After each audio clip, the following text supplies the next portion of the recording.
everybody. Hello, queens and kings, and welcome to the season premiere of the Queen's Wind Down.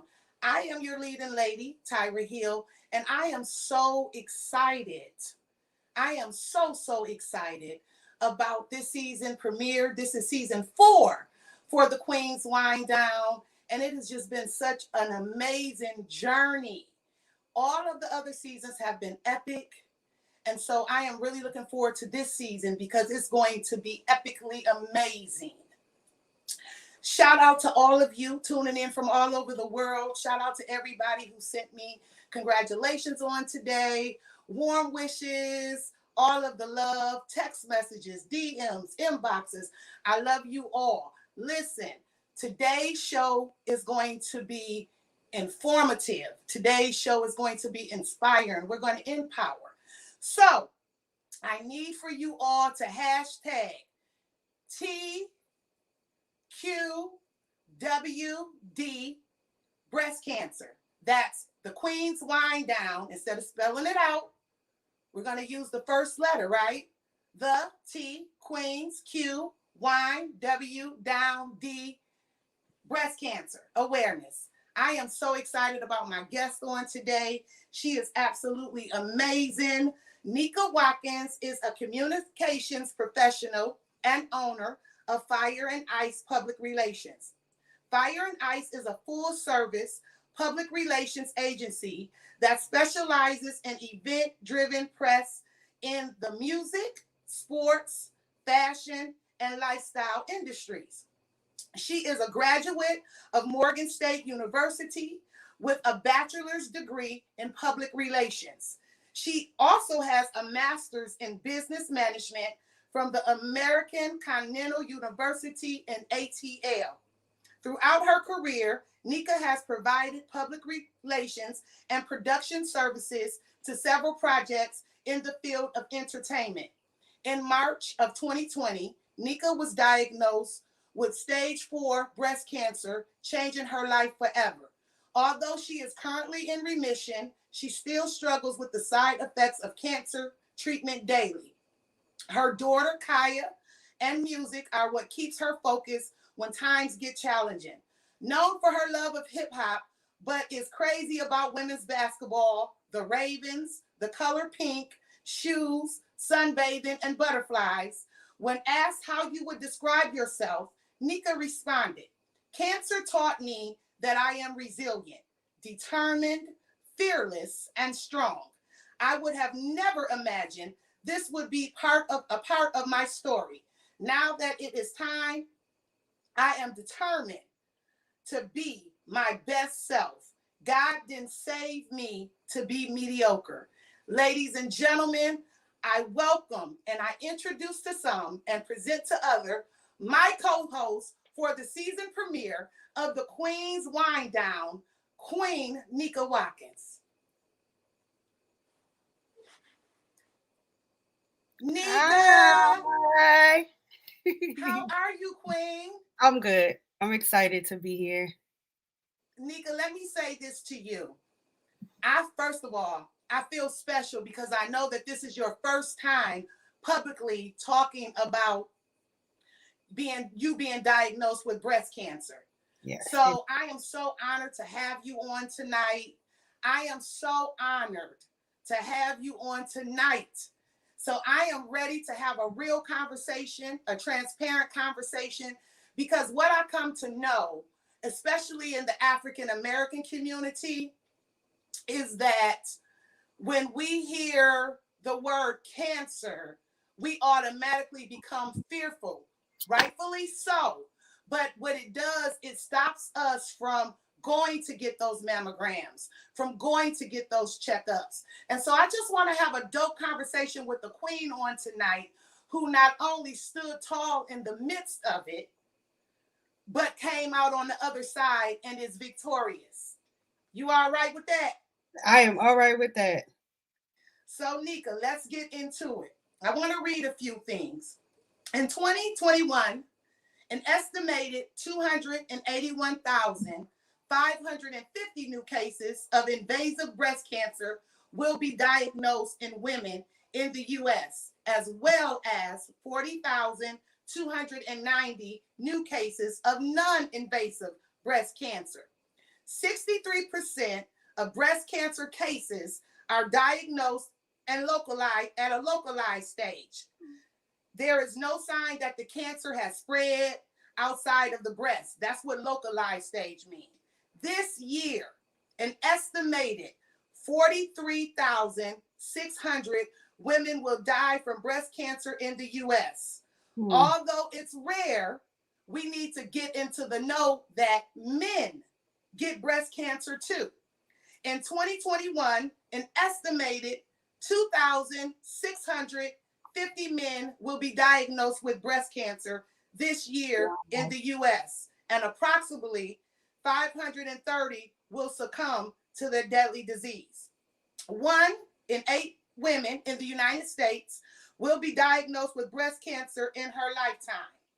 Breast cancer is the most common cancer in American women. There are over 3.8 million breast cancer survivors. I need to say that. There are over 3.8 million breast cancer survivors in the United States. In women 45 and under, breast cancer is more common in Black women than white women. Black women are more likely to die of breast cancer. Asian, Hispanic, and Native American women don't develop it and they don't really die from it. So this is why we're having this conversation on tonight, because I need for my sisters, the queens, to understand that just because you may be diagnosed with breast cancer does not mean that you're going to die. And what I tell everybody, as well as myself, God will just simply change your name to Miracle and you shall live and not die. Nika, let me ask you. Yes. You were on top of the world. You do public relations. You are the PR to so many celebrities. What was your thought when your doctor told you or diagnosed you with cancer? So I kept looking at the pathology report, making sure that my name was on it. Like that was for me, because I couldn't believe it. Like my family has a history of having like tumors in your breast. So I just assumed that it was going to be a benign tumor. Yeah, so when I was going to say benign. It said it was, breast cancer. I was just like, what? And it just took a minute for me to like process my thoughts on how I felt. I mean, it's the top of the year. I found out March 2nd, so it's the top of the year. I had a nice amount of events coming up, like my client roster was growing. And I just was like, okay, I don't know how to even process this, like what my life is going to be. And the good thing about it is my biopsy was done by the person who actually did my surgery. So she was able to explain everything to me, like, okay, yes, you have cancer, but you're going to live. You're not going to die. Like that was the first thing she said.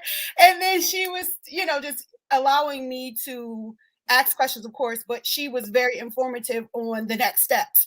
So she allowed me to, and I mean, literally, she gave me all of this information when she gave me my diagnosis. So she was referring me to a plastic surgeon. She referred me to my medical oncologist as well as my radiation oncologist like that day. So she was like, listen, call these people, make appointments, feel them out, see if you like them.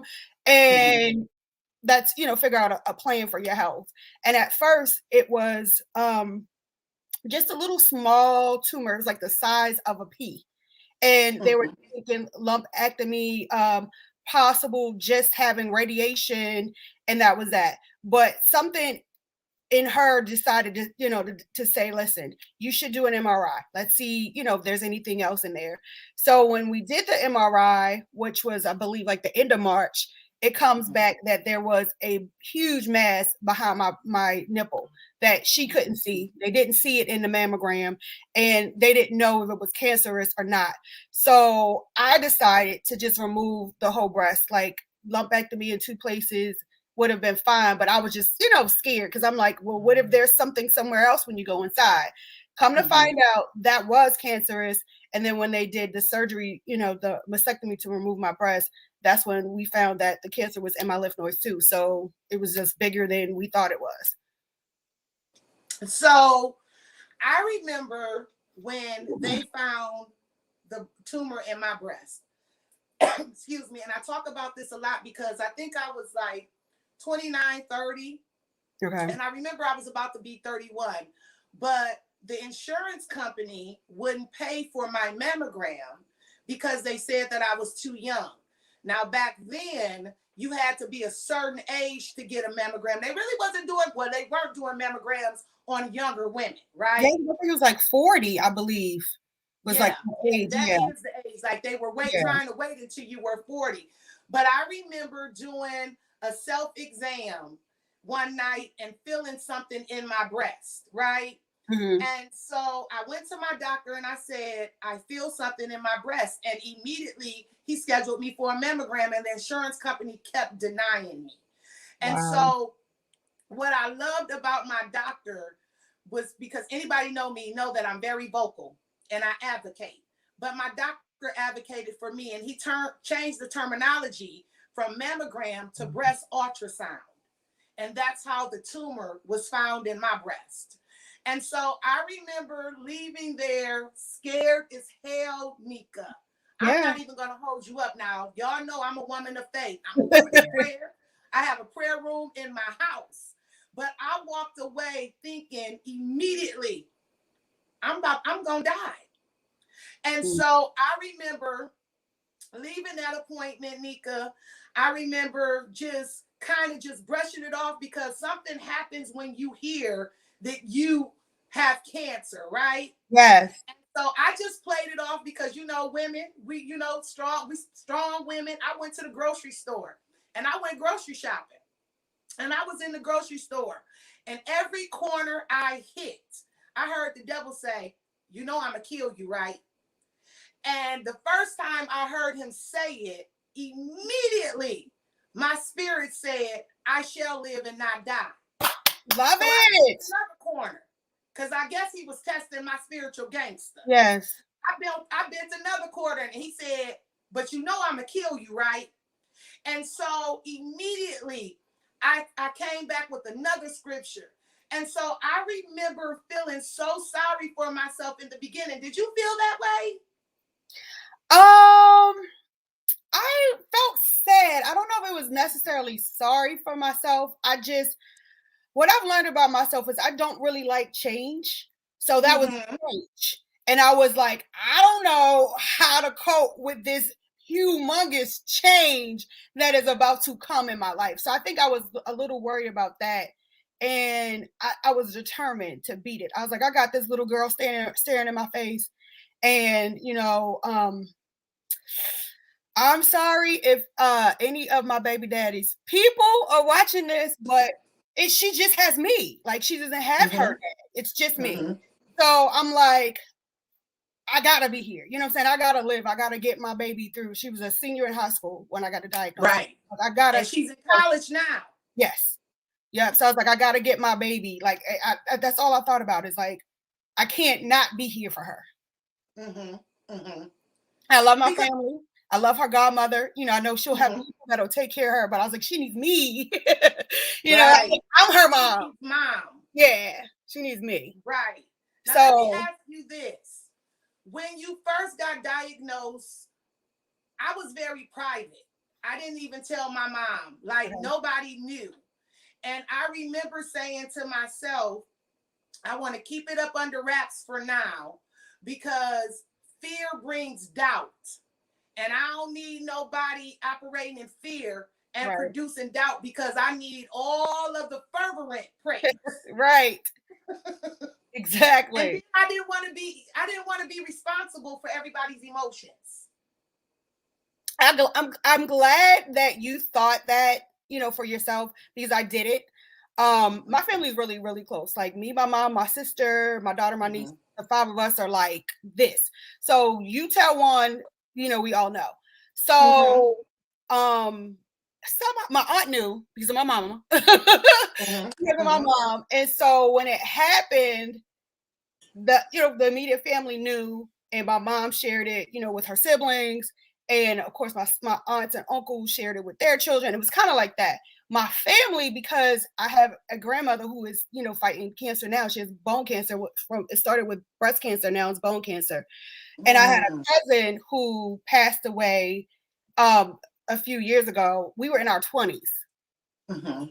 And she passed away from breast cancer. So we're used to it. Like my cousin had it twice. She had breast cancer, then it came back and lung cancer. And lung cancer is what took her from us. So we we're used to it. Like, we knew kind of how, well, not me per se, because it's me happening to me. So I didn't really know how to, but my family knew how to. So it went from, I don't talk to all of my cousins often to us talking almost every day. Like it went from I tried to go down a list of friends that are important to me that I wanted them to know. And baby, that was probably the worst thing I ever did to myself, because I found myself consoling them for my illness. And that was just awkward. But it was draining. Yeah, very. But it's emotionally draining, mentally, spiritually. Because what I think people don't realize is you're already on an emotional roller coaster, right? And so to have to deal with other people's emotions is draining. Yep. So I had one friend made me feel so bad. I was like, I can't, because she started telling me about the people she lost, and I was like, okay, this is too much. But aside that, it was a guy that I was kind of dating at the time. He knew like every single step. Like it started with a vaginal biopsy, then it was the breast biopsy, because just do a full checkup, like I do every year. And so when all this stuff was happening, I was either with him that day or we talked about it or whatever. And he was really open. And he was somebody that I could like talk to even about, I tried to tell so-and-so, and they just didn't get it. And he just was like, I'm here for you. I whatever you want to say to me or however you feel. And I could have this conversation with him and not feel judged or not feel like he was putting his emotions on me. So it was just very outside of safe. Yeah. So it was like very few people outside of my family that I felt safe with. But I learned my lesson. So if anything ever happens to me again, I would definitely do something. You ain't telling nobody. Yeah, Nika. And my family, we're close, but I knew that my mother, because of how close we are, even though she could have handled it, I just didn't want, the weight of having to console and comfort others while I'm trying to live. Right. And so what I came to understand was, and tell me if you felt this at any part of your journey. When I had to go to the radiologist, right? And I would walk up in there, and I would always try to walk up in there with a smile on my face and in good spirit, right? Yeah. And I would find myself like ministering to other people. Like as if nothing was wrong with me. And so I'm just up in there, I'm ministering to people, I'm encouraging people. And it's one lady that I will never forget. She was up in there and she was just boo-wooing. And, white lady, but to me, at that time, it wasn't even about, she's white, I'm black, she might not accept. I just slid next to her and I was like, are you okay? And sometimes just asking people, are they okay, opens up a door for them to be able to release. And I'm so glad I asked her this question. And she looked at me and she said, I just brought my mother here last month because she was diagnosed with breast cancer. Now I'm here with my father because he was just diagnosed with cancer. Girl, let me tell you something.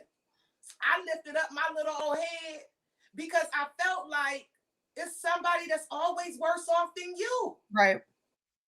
And I just began to encourage her, but I met some amazing men and women who were going through the journey.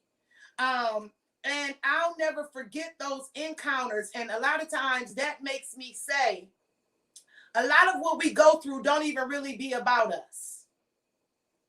Because I felt like, even though as bad as it sounded, even though as scared as I was, God put me in that position for a reason. Like tonight, if I never had that journey, I would not be hosting my premiere and dealing or talking about breast cancer. Right. I would have never been able to connect with other amazing women.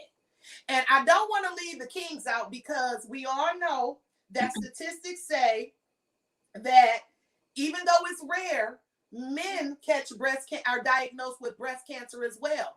And when I think about men being diagnosed with breast cancer, I think about Richard Roundtree with his fine self.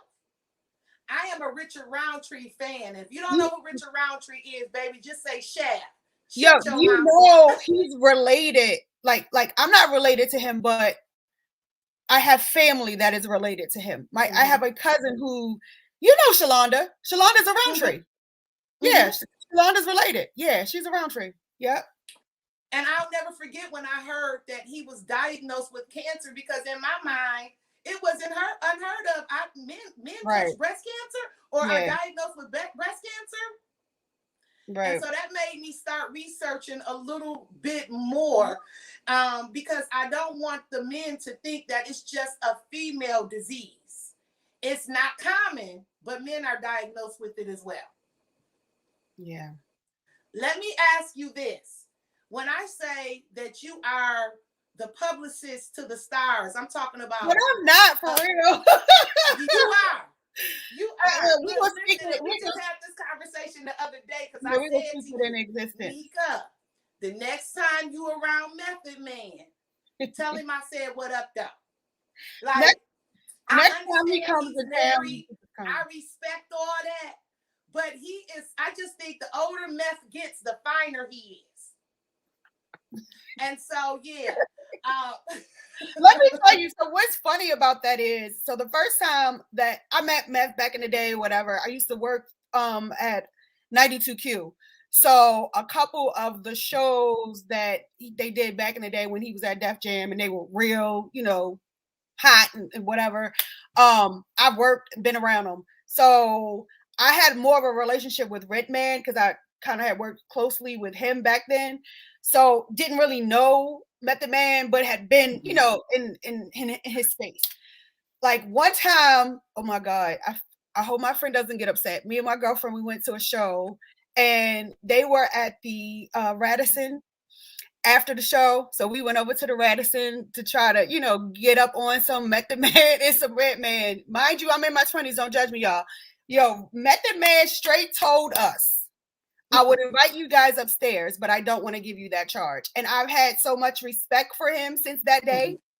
So when I saw him again a few years ago, and it was more of an introduction then, and we were taking a picture, and it was hot outside, so I was talking about how my edges was messed up, and you know, you got to get the right angle so you're not up my nose. He lectured me so bad. First of all, you're beautiful. Who gives a damn about your edges? You got a nose just like mine. My nose is bomb. Your nose is bomb. And don't you ever walk in a room without holding your head high and letting people feel your energy and shining your light. And I was like, what? Like, he literally gave me a pep talk over a picture. And it's like, you don't think about, you know, when you're taking pictures, you don't think about the little comments and things that you make about yourself. Like, I mean, I don't walk around every day thinking, oh, my nose, but it was just, you know, I wanted a cute picture.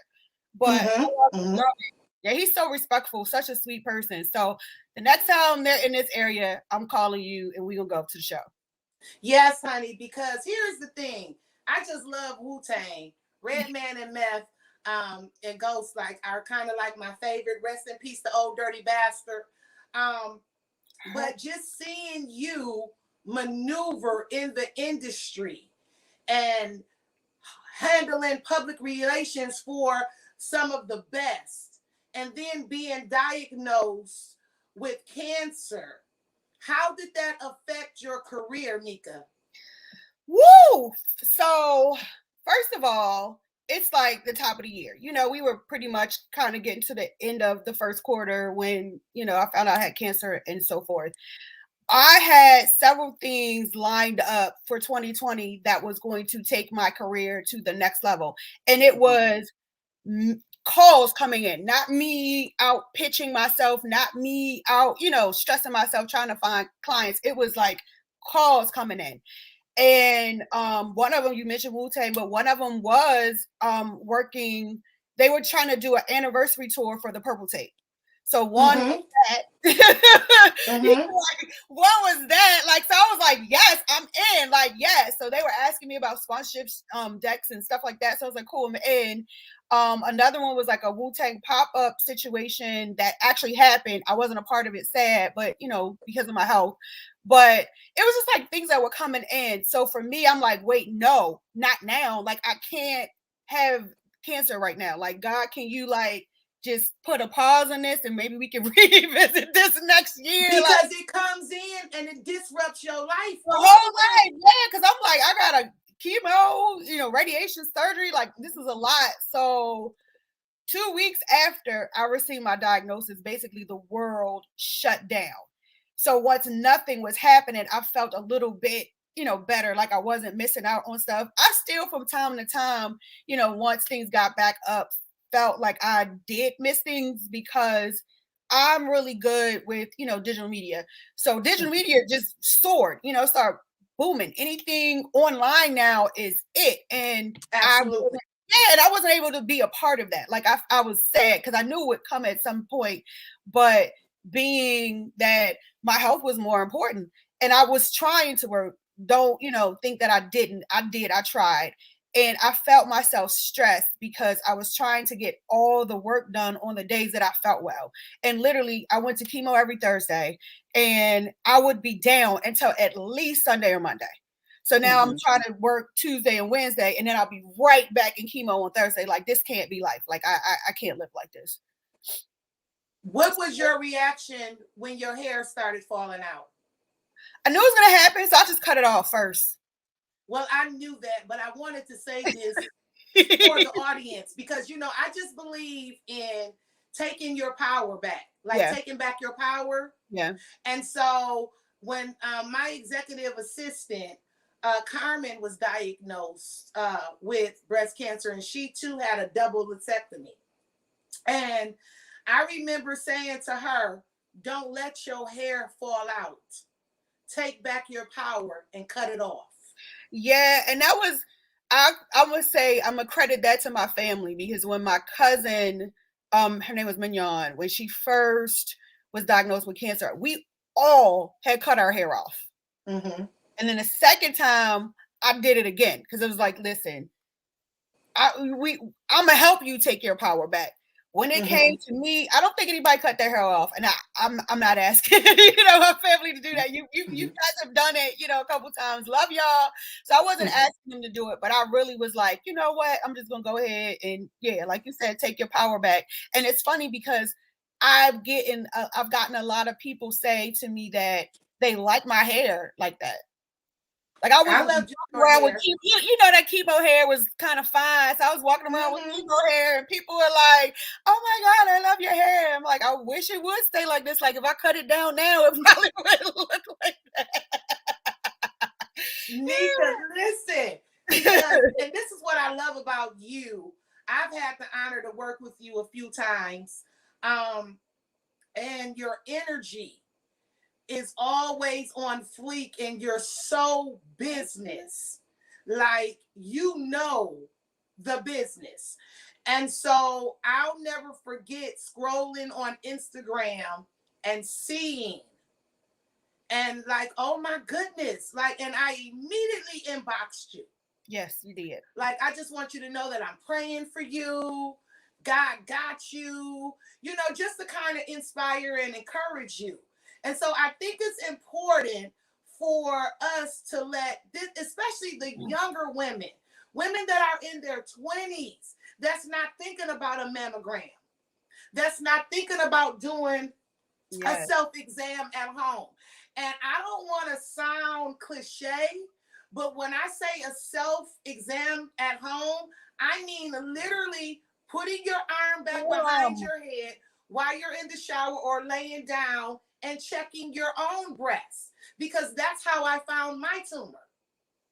And so I think sometimes the young women within the African American community, we feel so, I want to say, we're strong. We were raised to be strong, but we feel like we're invincible. And so when it comes to doing those self-examines, paying attention to your body, you know, I remember when I would come on my menstrual, my breasts would get real tender, sore, right? Mm-hmm. And I also remember feeling something in my other breast and my doctor saying to me, stop drinking that caffeine, because caffeine sometimes leaves cysts on the inside of your breast, right? And I'm like, you got to be kidding me.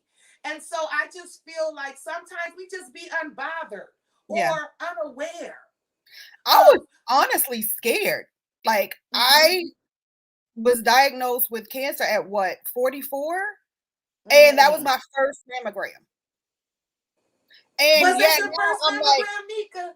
it was my first, and I was afraid to get one. And every time I would go to either, you know, my primary care or my gynecologist, they were always giving me the referral form to go get my mammogram, and I wouldn't go. I was But terrified. what made you go this time, Queen?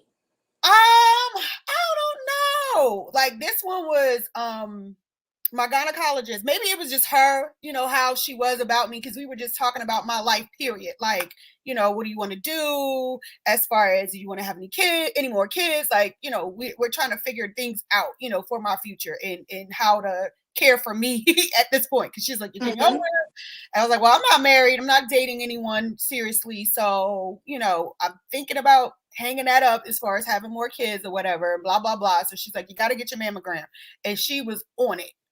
And it turned out, which I didn't know in the beginning, that she is actually a breast cancer survivor. So I'm so grateful for her for even, you know, thinking about it, being pushy. And so she, the cool thing too with her, with the whole, you know, situation, when my actual mammogram came back and there was a spot, she called me and she told me there was a spot. She's like, this is what I want you to do. I want you to go and have your biopsy with the cancer surgeon. And that way, if it comes back that it's cancerous, they can explain everything to you. All I'm going to do is refer you to someone that can explain everything to you. So I was like, okay. So she had, you know, referred me to my doctor, and here we are. Yep. I just think that it's extremely important to have doctors who you trust. Yes. I think it's extreme, and not only who you trust, but who will fight for you. You know, nowadays, and I'm not talking bad about doctors because I love my doctors, but these doctors aren't as connected to their patients as they were back in the day. And I appreciate my doctors, and I laugh because when I have doctor's appointments, they literally turn into an exam and then a gossip session. Like, my doctors be like, I didn't even schedule anybody after you because when you come in, we talk, right? Oh, that's cute. Because we talk, and they're so into me. Tyra, how is your cholesterol? I want you to go take a heart test. And I'm like, you want me to run on the treadmill with stuff on me? And so, you know, but I just think that it's exceptionally dope that my physicians were into me. And I'll never forget, because when they did my breast, Nika, they did my uterus too, because I had fibroid tumors in my uterus. Same so here. I had 2 surgeries at the same damn time, right? So one was working up here and the other one was working down there. But I'll never forget my breast surgeon, Dr. Garfinkel, and him coming into, you know, they prep you for surgery, right? And I'm talking about, I had my tallit, my prayer shawl, and he was an Indian doctor, and he said to me, well, what is this? And I said, Dr. Garfinkel, this is my tallit, also known as a prayer shawl. And if this can't go into surgery with me, then I ain't going, right? Right. And he started laughing. Oh, Tyra, you're so stubborn. You're so spoiled. And I was like, because I'm Dr. Gigi. That's what I call him, Dr. Gigi. I'm not playing. If this prayer shawl can't go in with me, y'all not doing surgery on me today. And so he bent over, and I'll never forget, he put Gigi on my breast, because it was this breast. And I said, Dr. Garfinkel, you tag me with your initials? Girl. I said, you tag me with your initials? And he said, no. Every time you come in my office, you always say, God is good. He said, so those GG, both of those G's mean God is good. And I said, whatever. And when I woke up, they literally wrapped my tallit around my feet, my prayer shawl around my feet. They let me take it into surgery with me. Now, I don't know, because, surgery, the area is supposed to be sterile or whatnot. But I was just telling them, I'm not having this surgery, but I'll never forget my doctors just really, really being there for me and having amazing advice for me on how to get through this journey. And a lot of people don't have that, Nika. No. They don't have the support from their medical team. And that makes a difference. But I just kind of want to encourage my brothers and my sisters out there, the queens and the kings out there, especially the queens. Go get those mammograms. Do not allow fear, false evidence appearing real, to stop you from checking on you. Because, see, here's the worst thing, and I always say this. Can I just be real for a minute? Yes, please. Whether you go get the mammogram or not, you not knowing ain't gonna stop the shit. And that's what I have to tell everybody. So it's better for you to know than you, well, I'm scared. I don't want to know. No, beloved, no fear. Fear is only false evidence appearing real. And it is so much medication out there, other ways, healthy lifestyles out there, to where you shall live and not die. And so if you feel something, say something. Be your biggest advocate. Nika, how was it for your daughter? So I have a Gemini, and I'm not sure if you know how they are. My sister is a Gemini. They keep it in. They do a really, really, really good job with keeping it in. And then all of a sudden, out of nowhere, they have these emotional dumps, right? So with her, I wanted to talk to her, wanted to see how she felt. And she was just like, I'm okay, like, I'm fine. And then finally one day she was just like, I'm terrified. Like, she just had her, emotional dump and let me know how she felt. And I think we felt the same. It was just reverse. Like, I need to be here for her. And she was thinking, like, I need my mom to be here. Like, I can't imagine my life without my mom. And we're so freaking close. Like, you guys are. But that's your twin. Yeah, that's my girl. I always say that when I see pictures of you too. Yeah. And I mean, I guess she got it honestly because I have my mom's face. So we triplets over here.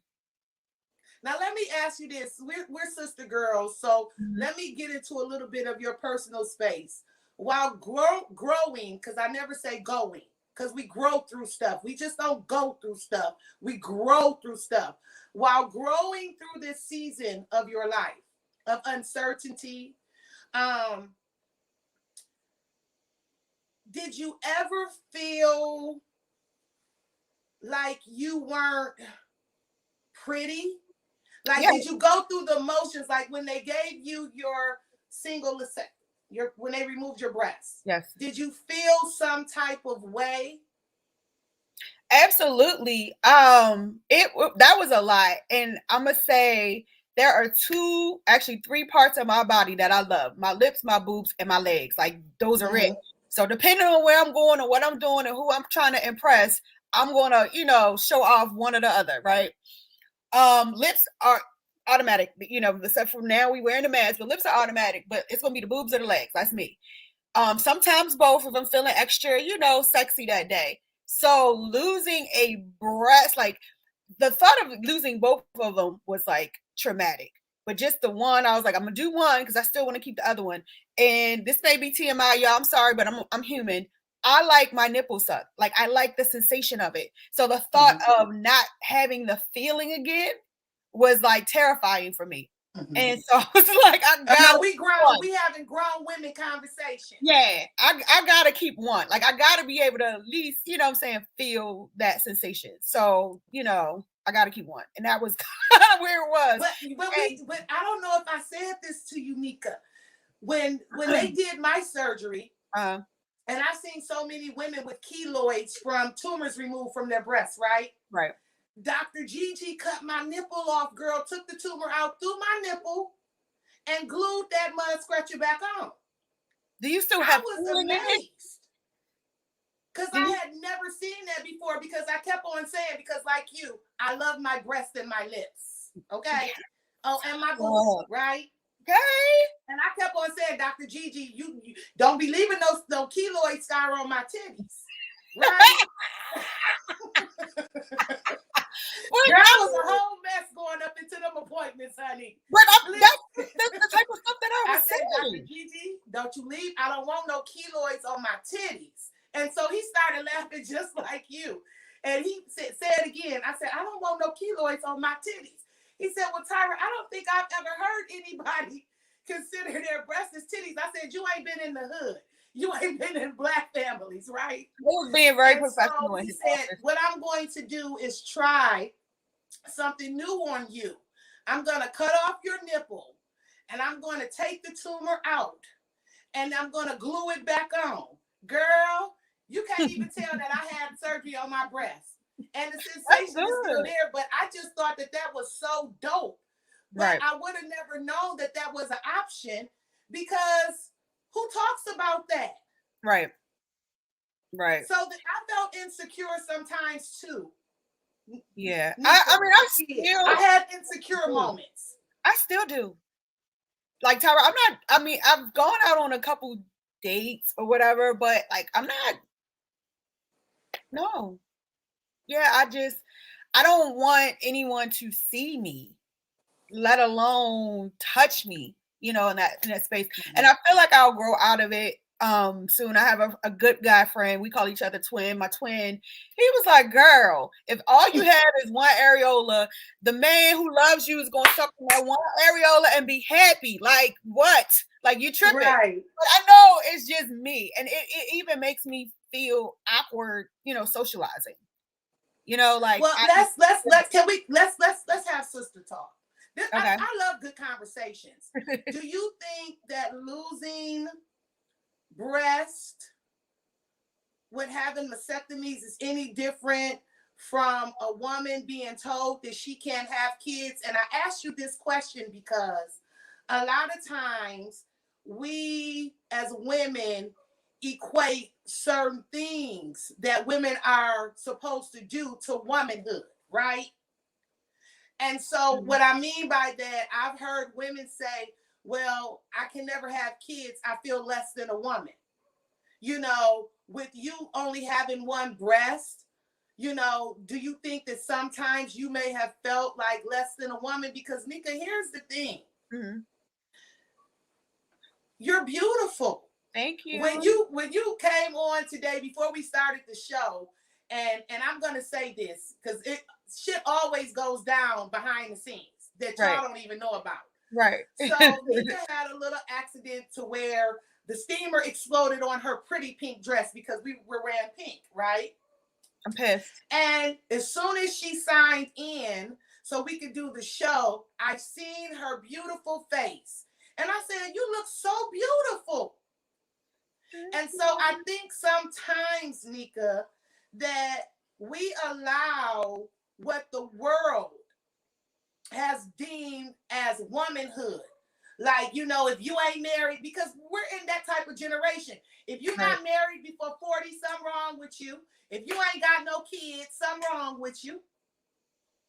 And so I just think sometimes as women, we're up under so much pressure just to rock out in womanhood.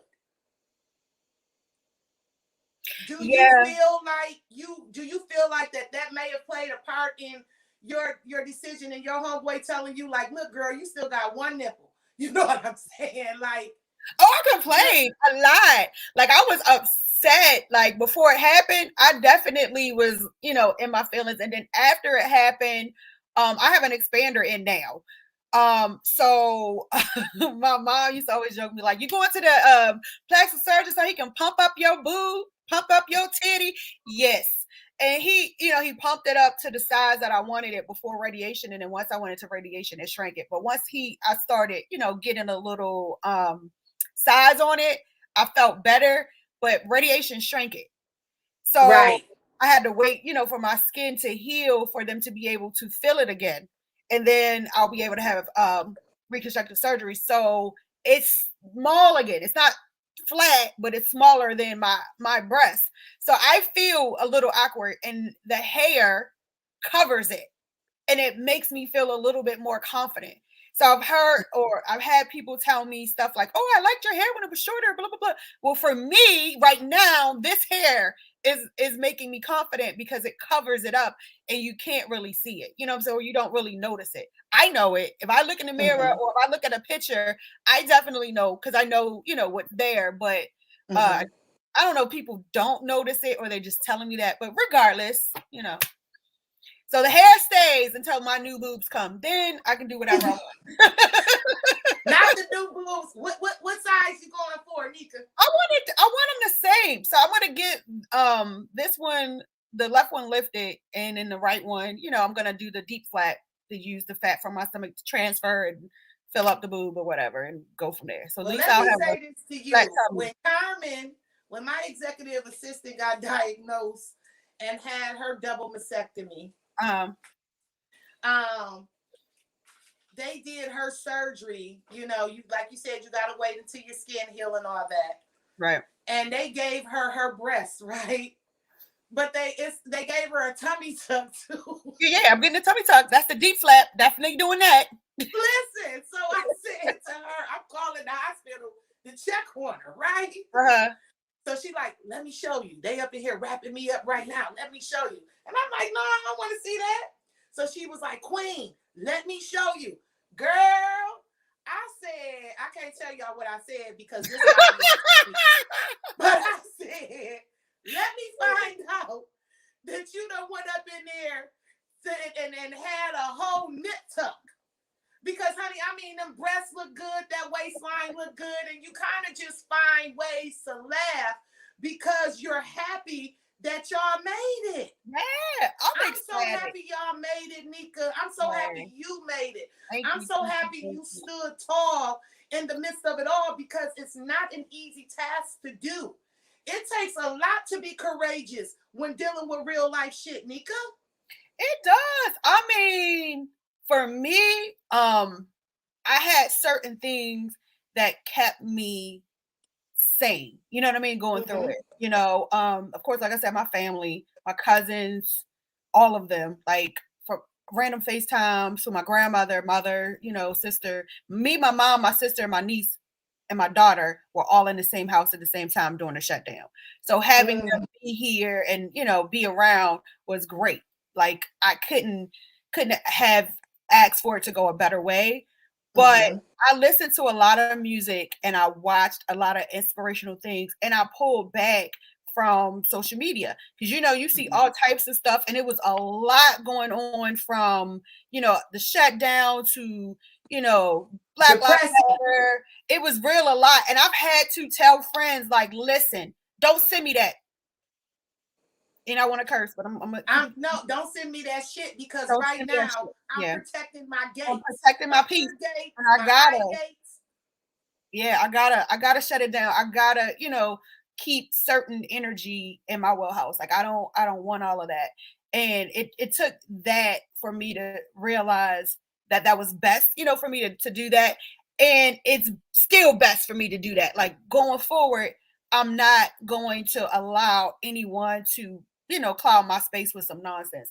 And it's been hard. It's been difficult. I'm in therapy because new me, I'm pretty snippy with it too. Cause it's like, what the fuck are you coming with me with that? I don't want it. And I have friends who, me, what I'm going through. Don't call me talking about some Joe Smo blue, boy, you got drama with. I don't want to hear it. Like I can't because I'm dealing with real life shit. Like I can't process that. Like right. When I get up out of this seat after this interview, when I start walking around, it's going to feel like I just worked out. Like that feeling that you get when your muscles are sore because they're, not used to you using them, right? That's every day for me. So I don't have time to, listen to this. Like I'm really trying to figure out where I fit in the world. But it's so important, Nika.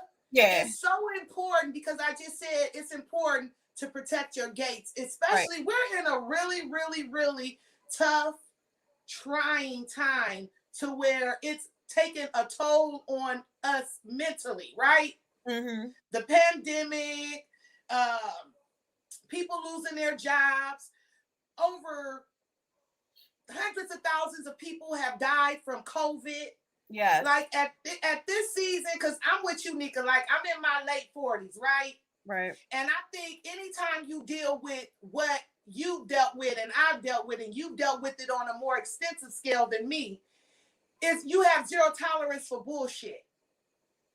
And so I truly believe in shutting in and shutting down and protecting my space and my gates. Because sometimes, baby, all I got, the little bit I got inside of me is just for me. You know, and your daughter, because you have a daughter who just went to college. My son is 30. So, but anything that I have extra, I need that for me. And so I just absolutely love the fact that, you already didn't take any mess. But I love the fact now, even more so, that you're focused on the things that matter. Yeah. And whenever you deal with something like you've dealt with, that happens. Right. You become more focused. Do you feel like you're more focused now? I'm definitely more focused now. For sure. My therapist has been working with me to not just get my thoughts in order, but she's been helping me. I don't feel like my life is in pieces. I feel like I've hit the reset button. And that's good. Cool. It's cool when you hit the reset button for yourself. You're like, no, I'm gonna start all over. Let's do this. Mm-hmm. But when you're starting the reset button, hitting the reset button or starting over, and it's not necessarily because you want to, it's a lot. And I said earlier, I'm funny about change. So I've been really working with my therapist to help me cope with my feelings and also help me cope with how I deal with people when there's something that I'm not really interested in that they're talking about, or, what have you, because I don't want to be mean to my friends. You know what I'm saying? Like, I don't want to feel like you can't talk to me, because you can, but it's just like, I want to have a better way of responding so that I'm not hurting your feelings. And, like, this is not, a conversation that I'm willing to have, or this is a trigger for me. Like, I have friends I hadn't talked to in a while, and I finally talked to them, and they want to talk about cancer. What happened? How did it go that's a trigger for me. I'm not really trying to have this conversation with you right now. Like, I'd rather because I don't think people realize how dark of a time it is. It's a dark time. I deal with it every day. So I know it's new to you, or it's, you're interested. And I appreciate you being interested in what's going on with me. I really do. I don't want anybody to feel like I don't. I love when you check up on me. It makes me feel great. Like, it makes me feel seen. However, I don't want to talk about it. I don't want to talk about it. Okay. Yeah. And if we talk about it, let me start off the conversation, because at the end of every day, nobody, even though you may talk about it, we might not know all the dark places or the dark times that you had throughout this journey. And nobody wants to relive hell, right? No one. I don't think people understand. And I always say it's etiquette. Everybody wasn't taught etiquette. Yes. It's kind of like people mean well, but sometimes dumb shit come up out their mouth. Right? Right? Yes. And so I just think, Nika, that at the end of the day, people really do mean well, but they just don't understand that it's real. It's very real. Very, very, very real. I do want to shout out my homeboys, though, who came. They were in Baltimore for the Monday Night Football game. Oh, I seen you at the radio station. I was just Yeah. rolling my eyes as I was scrolling through Instagram. I'm sorry. But man, hanging out with them this weekend was fun. Like I was really sad and I was really down because I just feel like I just felt like I wasn't moving in the pace that I wanted to move in, which is you've said to me, I think about 10 times since we talked about me coming on with you today and giving myself some grace. My therapist says it. I say it to myself, and I promise that's probably should be my tagline. Like I should be hashtag instead of PR girl, PR life. It should be hashtag give yourself some grace all the time because I don't put a lot of pressure on myself. And hanging out with them this weekend, it was just like nothing, was really planned. It was just like, we're just going to have fun and kick it. I know these are some spots that we could go to. And I felt seen though, like I was with a group of people that I felt seen in, like they were listening, we were talking, and I had conversations with them about, cancer, and I was candid, but it was me. It wasn't necessarily them asking questions per se. They might have asked a question to something I may have said, but it just made me realize that, a lot of it is in my head. A lot of things that I go through outside of the physical from the side effects or whatever, but a lot of it is in my head. And some of it is also that chemo brain. And you say that, and that's why I always say, Nika, give yourself some grace. I think we need to extend grace to ourselves more often. The same way we extend grace to other people, we need to extend grace to ourselves. And I saw your pictures over the weekend, and it made me happy to see the smiles on those beautiful pictures. Thank you. I always tell people I don't say a lot, but I see everything. That's my saying. Yeah. I don't say a lot, but I see everything. And so it made my heart feel good because I know that you just celebrated a birthday. I did. 46. And so, yeah, to see you smile, to see your people touch down, for you to be out here in these streets kicking it and just living. Because a lot of times I think we forget to live. We exist, Nika. That is it. We don't live. Yes. And that, I promise you, that is it. Like I'm not going to say I checked out, but I had disconnected myself. And so there was, of course, my family. I talked to them. I saw my family this weekend. One of my cousins got married. Love my family. Like they give me energy. Like they help recharge me, and I love it.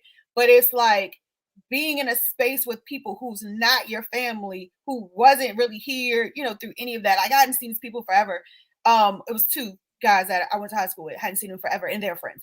So I felt like when I say, how sometimes people come like to visit, and by the time they're gone, you're drained.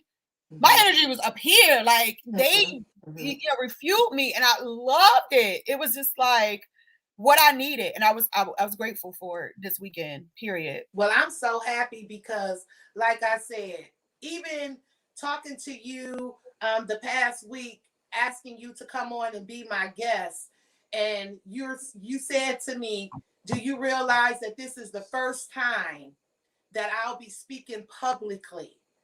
I love you so much for just saying yes and having the courage, because you could have said no. So, Nika, guess what? Our hour is up. But before we close out, see how quick that conversation went? Quick. Before we close out, I want you to encourage the queen, young, seasoned, because we don't do old, we do seasoned, young or seasoned, who may be preparing for this journey that you just grew through. What would you say to that queen? You can do it. You got it. You set your plan and go for it. Yeah. And this is coming from someone who had to really go at it alone, because again, my diagnosis came 2 weeks before the world shut down. So I had to go, get my surgery alone. I had to go to all of my chemotherapy treatments alone. I had to go through all of my radiation treatments alone. Like the only thing my family could do is drop me off and pick me up. Mm-hmm. So going to these appointments and stuff by yourself and having to hear a diagnosis that you have cancer, or hear that your cancer is worse than what you thought or whatever, and having to hear that by yourself and take that on to tell your family or whomever. It was a lot, but I'm here. I did it. I set my goal. My goal was just to get through it. Like, get through it and do it with grace. Like, I kept smiling. I kept trying to slap my lipstick on. I kept trying to, throw my little cute outfits on. And I just, I wanted to constantly affirm myself. Self-care is another thing. Like, but feel them.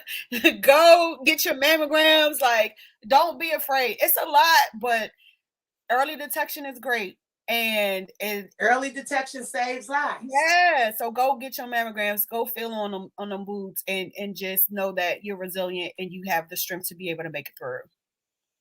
Nika, I thank you so much for being the best guest co-host. Thank you. Look, I appreciate that. You did that, Queen. Thank you. You did that. I'm gonna have you back, and I appreciate you speaking life into the queens that's viewing all over the world. I want to close out on this.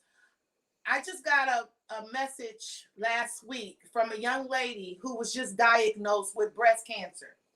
I was the first person she told, and she said, I haven't told anyone yet.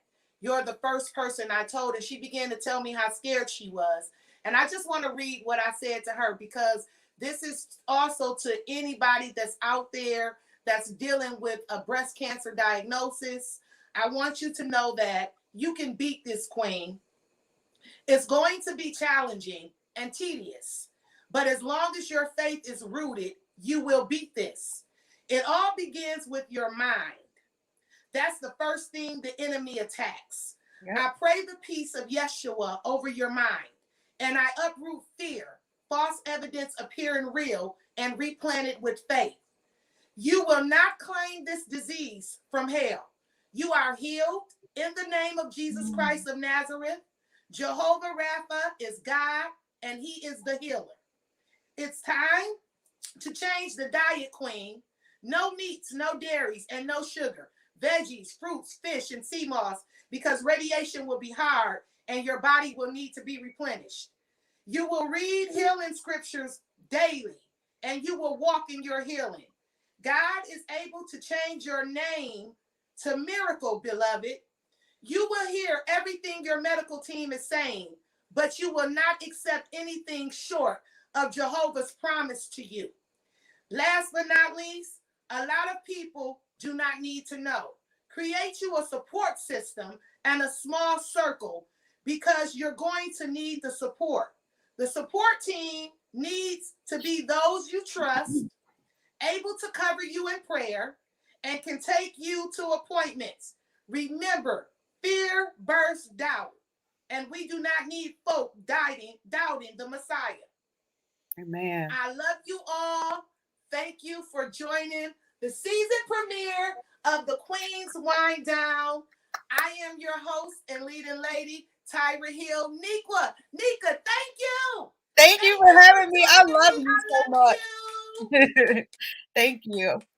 And make sure you keep your head up, and when you get them new boobs, let me know, girl, so we can have our cleavage out together. You see, you even gonna have to ask me. I already told my friends, honey, listen, my friends, family, they all know I'm going to be showing my ass. You hear me? I'm going to be like, do. Y'all gonna be tired of seeing me. You done made me spit my drink out. I'm like, y'all gonna be tired of seeing me, honey. I'm going to show it off. Like, I made it. No, honey, I'm gonna celebrate you, because I know the journey, and I'm so proud of you. Shout out to your courage, your resilience, your determination, and your faith, and your tribe for holding you up through this. Thank you so much for being my guest co-host for season 4, the premiere of the Queen's Wind Down. I absolutely love you. Love you. I appreciate you. For those that's out there, whatever you do, stay up, stay blessed. And thanks for tuning in to the Queen's Wind Down season premiere. Next week, same place, same time. I have another dope show for you. Mwah!